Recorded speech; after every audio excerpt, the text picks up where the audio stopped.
talking today about some workshops that I did in Wapsimmang Independent Nations about inventing new recipes using wild rice.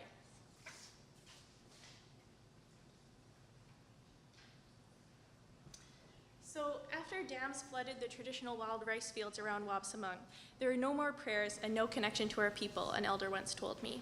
The rice, or Minomen and Ojibwe, started dying off. To him, the dam interfered not just with water levels, but a relationship between people and rice in which each sustained the other. Jeff Corntassel argues that in Indigenous cultures, sustainability is not just about a duty to future generations, but an ethical responsibility towards the land itself. Through relationship to the land, Anishinaabe cultural practices create not just sustainability, but an abundance of human and non-human life. Today, Wapsimmang is working on restoring this relationship. So they've been holding a yearly harvesting camp, as you see here, and it is decided that a good way to increase the community's access to this rice would be to incorporate it into the school breakfast program. But this first meant coming up with a way to serve wild rice for breakfast, which is where the recipe workshops that I'm going to talk about come in. The objectives were to provide a hands-on educational experience for students and also recruit their help in creating some wild rice breakfast bars and granola at the same time. I held 3 workshops between January and May. The first was with some grade 8s and the second 2 were with high schoolers. They were given a recipe sheet, as you see here, that had some suggested proportions of each ingredients, but they could decide how much of each to put in and how long they also wanted to bake it for. And the sheets also included some keywords in Anishinaabe Moen, so it was a chance for them to learn some more of the language and also situate what we were doing within a context of that culture and knowledge. Each group was pretty small, about 4 to 7 students, and they were also given the option to work in pairs. So at the end, we usually had anywhere from 3 to 7 different recipes. We then did a taste test to see which version was the most popular and people liked the best. So everyone tried a sample of each, and they rated each one on taste, look, texture, smell, and appropriateness for the breakfast program. And they also filled out an evaluation sheet for the workshop itself. But after 2 of these workshops, I found that filling out a sheet did not really seem to be the best tool for understanding participants' views, as you see here. So in the last workshop, I decided to hold more of a discussion about which recipe people liked the best and found that worked better. But the data here is more based on my own observations and on some informal interviews I held with the students, teachers, and cooks involved. In accordance with Corntassel's definition of sustainability, I'm going to talk about the workshops in terms of how they provided an opportunity to practice a relationship with wild rice. And I'll do that through the themes of taste, remembering, passing on knowledge, and exercising creativity.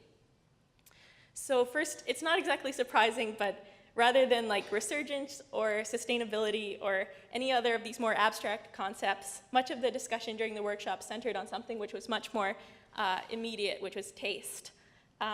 In contrast to what Dr. Shukla was saying in a bit, in Wapsimmang at least, there's a perception that young people don't like the taste of wild foods. But many of them said they like the granola bars as kind of a new way of eating wild rice. They usually eat wild rice boiled in a casserole, but in the workshops we experimented with popping the rice in canola oil beforehand. And many students did not know that this could really be done. It was too time-consuming to include the whole process of popping the rice in the workshop itself. But I did do a demonstration in the last workshop so the students could see how that was done. And seeing and tasting the popped rice was often mentioned by them as one of the most interesting parts. So I think that enjoying the sensory experience of wild rice is a basic aspect of building a relationship with it. And the popped rice had been the idea of one of the cooks who remembered her grandmother making it for her. Teaching others to pop rice in this way allowed her to pass on her grandmother's knowledge as well as kind of situating her in her own personal history. So in this way, relationships with wild rice stitch together generations and provide a sense of personal identity. Some students found the freedom of choice a bit overwhelming, but I noticed that to kind of deal with this, they worked kind of through improvisation, adding a little bit of each ingredient as they went.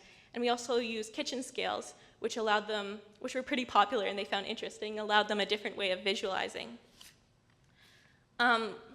Thinking about improvising in this way leads us to see how making something with wild rice is not just doing something to it, but with it.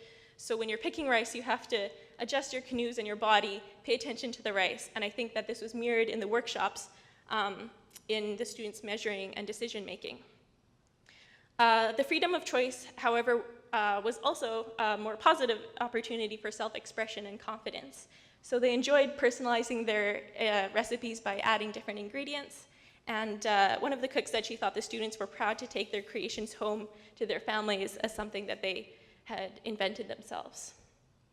By doing something new with the traditional food, the workshops, I think, showed us how the sustainability of people and nature is not just a goal to be reached, but is a relationship with a future and a past. As one student put it, she said, I think it's just important for us not to lose ourselves, who we are and where we come from and who we were before.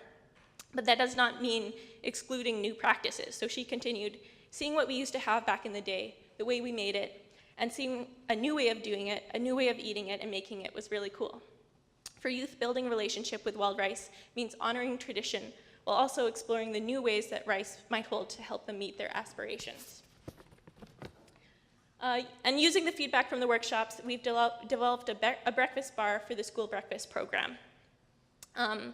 And there's support for this to become a regular part of the program next year. So bit by bit, these bars are beginning to be incorporated into the Wapsamunk food system, which is exciting to see. The workshops were a relatively small step, but it was still an opportunity for new sensory experiences, remembering, learning and passing on knowledge, and exercising creativity. And I want to argue that these are the building blocks for sustainability, especially if, following indigenous cultures, we recognize how sustainability is being in relationship with our food and the land where it comes from. Thank you.